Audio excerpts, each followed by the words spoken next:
বাঘ ও কুকুরের মধ্যে তুই পার্থক্য কি লিখেছিস?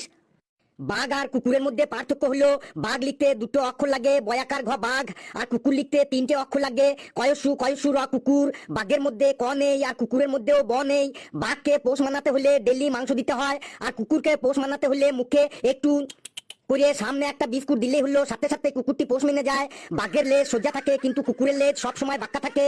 কোনো মানুষকে যদি বাঘ বলে ডাকা হয় তাহলে সে খুব আনন্দ পায়, কিন্তু কোনো মানুষকে যদি কুকুর বলে ডাকা হয় তাহলে সে রেগে গিয়ে একদম তেড়ে গিয়ে মারতে আসে।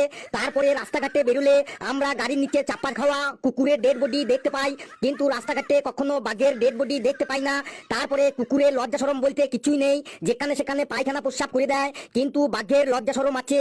বাঘ কুকুরের মতো যেখানে সেখানে পায়খানা প্রস্রাব করে না। তারপরে কুকুর যখন প্রস্রাব করে তখন এক পা তুলে প্রস্রাব করে, কিন্তু বাঘ প্রস্রাব করার সময় কোনো পাই তুলে না।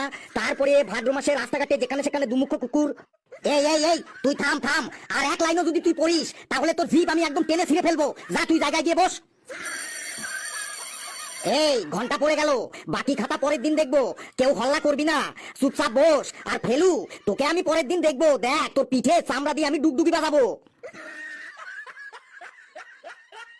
বন্ধুরা, ভিডিওটি কেমন লাগলো আপনারা কমেন্টসে জানাবেন, আর ভিডিওটি লাইক করবেন, যত পারেন শেয়ার করবেন, আর চ্যানেলটিকে সাবস্ক্রাইব করে আমাদের সাথেই থাকবেন। হাসতে থাকুন, সুস্থ থাকুন, যত বেশি হাসবেন তত বেশি সুস্থ থাকবেন, আর সকলে খুব খুব ভালো থাকবেন।